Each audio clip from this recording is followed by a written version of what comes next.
This is Jonathan Agatha for Pro Boxing Fans, joined by Joe Gallagher here on Zoom. Joe, how you doing? Yeah, hi, how are you? Very well, thanks. Busy month, like I was just saying, coming up for yourself next month. Let's start with July 2nd, Callum Johnson back out against Igor Milkarvin. Good to see him back in the ring. Yeah, no, definitely. Obviously, he had a tough time at the beginning of the year, having to pull out the Joe Smith fight. Frank Warren did a great job. A lot of people don't know, but we also had the Bivol fight. Frank had us the Bivol fight in December. And then he said, hang on a minute, there's a chance of the Joe Smith. And he got us the Joe Smith, so we picked the Joe Smith. And then the story, like you say, Callum there caught COVID. And for him to sit and watch last weekend, Beatsby Evan, Joe Smith have it out, I think it got to him a little bit.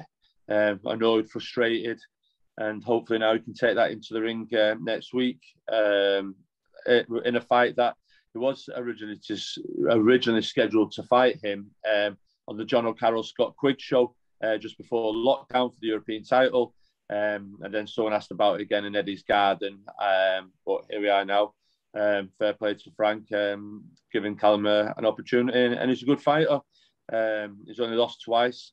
Once against Kovalev, and that was a real nip and tuck fight. And that's when, if you watch it, you just realise how good Kovalev was that night. Sharp punching, good feet.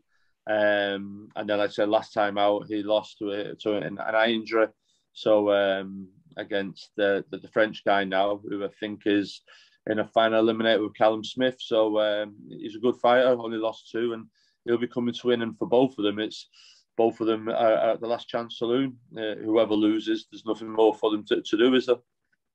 I was going to ask you, obviously, the Beterbiev Joe Smith fight. Obviously, Beterbiev's now looking at, well, we think Anthony Yard in October. Would Joe Smith, though, still be something that would interest you guys down the line? Callum Johnson against Joe Smith?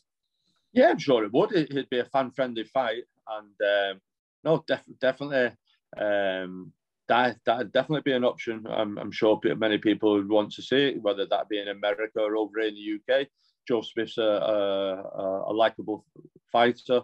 He's got a fan-friendly style, and he's just a solid operator. There's no nonsense, and him and Callum Johnson was going to be a really good fight. Yeah, like I say, if that opportunity arose itself again down the line, yeah, I don't see why not. That'd be a good fight. You've also got Mark Heffron out in what many people are seeing as a really good fight against Lennox Clarke, British and Commonwealth super middleweight titles, July 16th, I believe. What can we expect from that? As Mr. T would say, pain.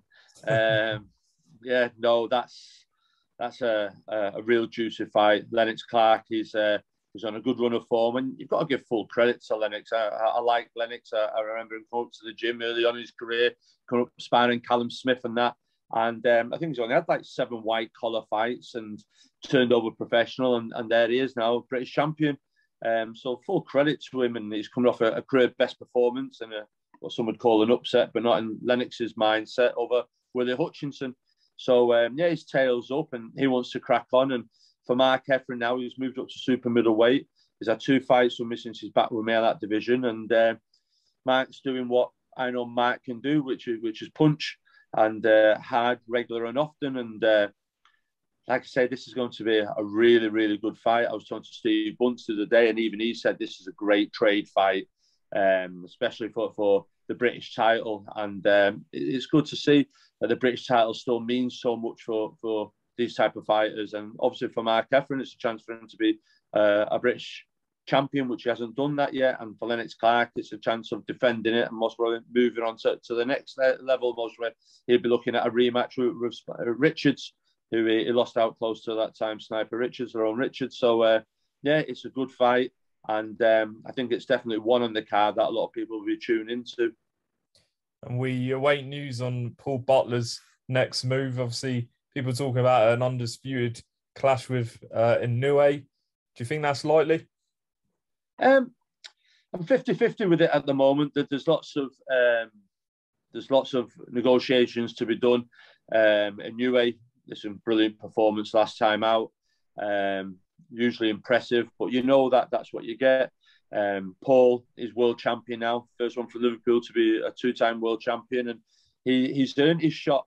And it's a chance for Paul to be undisputed as much as it is for Inoue. People forget that. And as Paul Butler says, why would I want to turn that down? It's a chance for him. He's also in this. And in a fight, anything can happen. And we've seen that. And that's why we watch boxing.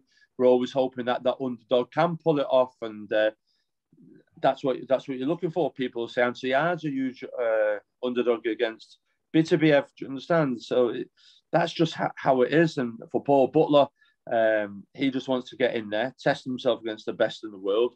Now, whether that fight happens in Japan, whether it happens in America, or whether it happens in the UK, we'll have to see. I'm speaking to Probellum this week. We've still got a few outstanding issues from Paul's last fight. And once they're sorted and we sit and talk and work out which is the best way for Paul going forward, I'd say Paul wants the fight.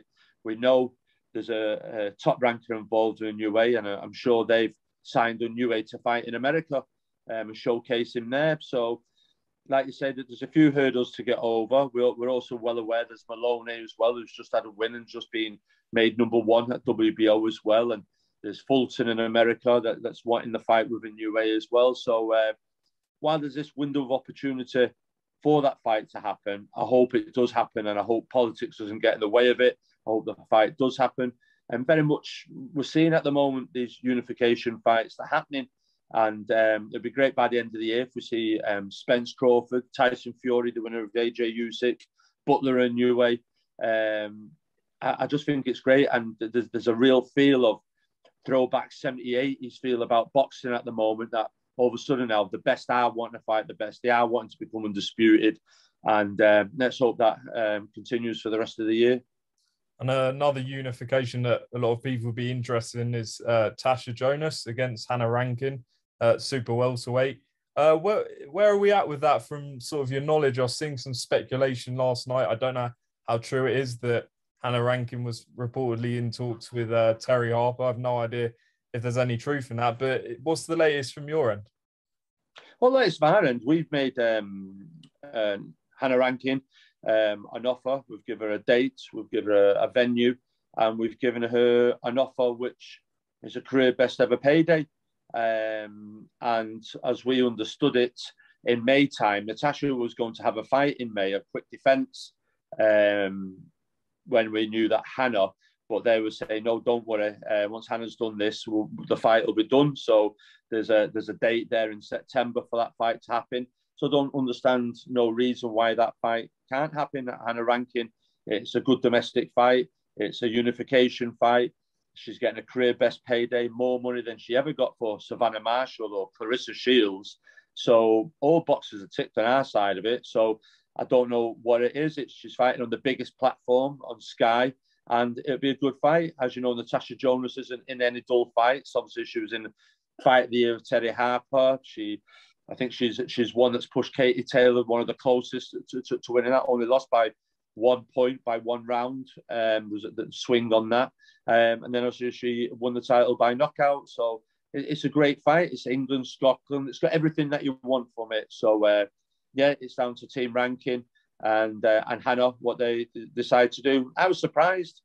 I did say to Natasha after Hannah's last fight, I'd be surprised if Hannah Rankin ever fought again after her opponent having to be took to hospital and was in a coma.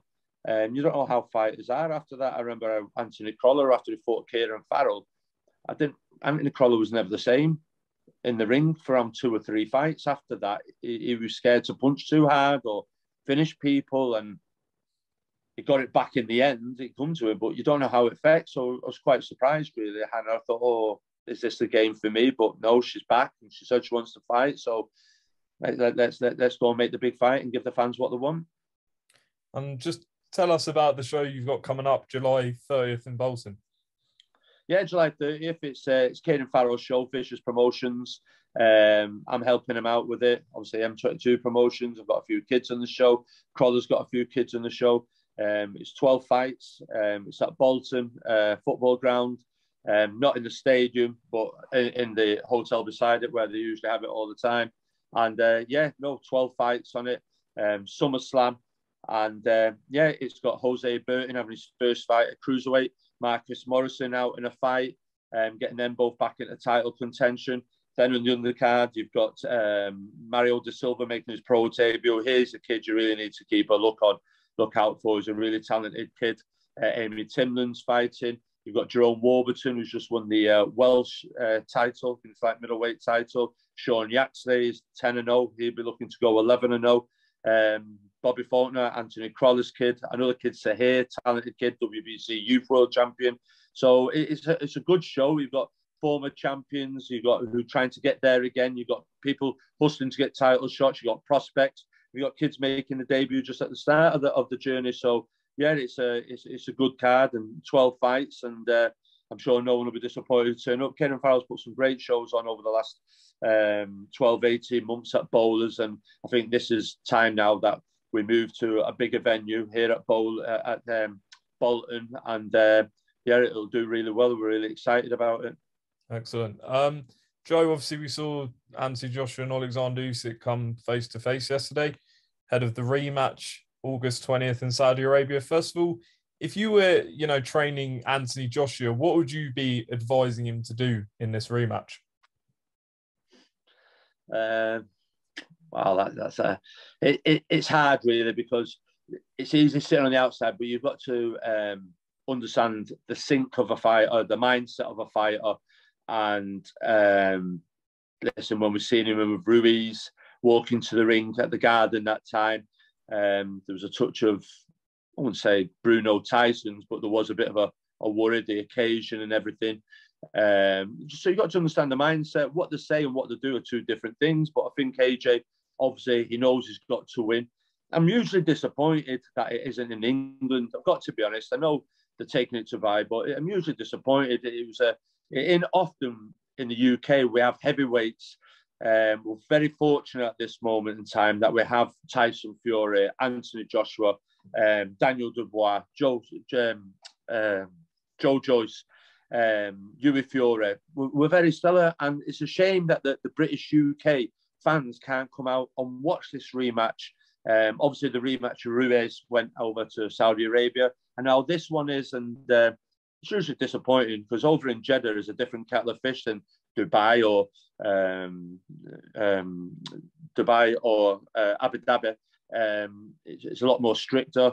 It might make it a little bit more difficult to fans to get over there, but it's just a shame that it isn't over here. Fans that have supported AJ all through his career, been there, bought this, done everything, tickets for events, Klitschko, Wembley, Cardiff, a whole lot, and the chance for him, like he says, to win it again, do the region, they're not really going to be able to go there and do it. But going back to the fight, I think it's as much as AJ's got to prove, I think Usyk's got to prove. And I said it in the gym today. I think Alexandr Usyk, his professional career really is just a carry on of his Olympic career.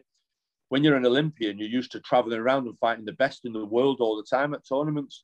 You look at his professional career and what he's done his title fights, the amount of champions he's beat in their own back garden, it's just another day at the office for Usyk. And I just think as much as Anthony will improve and the adjustments Garcia will make and the mindset, I think Oleksandr Usyk isn't got to be the same kid that turned up. We're not having an Andy Ruiz, or we're not having an overweight Buster Douglas or anything else. We're dealing with Usyk here, who's a world-class athlete. And I think as much as AJ will have improved, I think Usyk will have made adjustments as well. So I think for AJ, people say he's got to go out and put it on him, but he's got to walk on to more shots than he did last time. You got to remember in the first fight, he got right at the beginning of the bell, Usyk walked out and landed a backhand straight on him. He had him in trouble in round 3. Or does he play the long game, the patient game, and frustrate Usyk?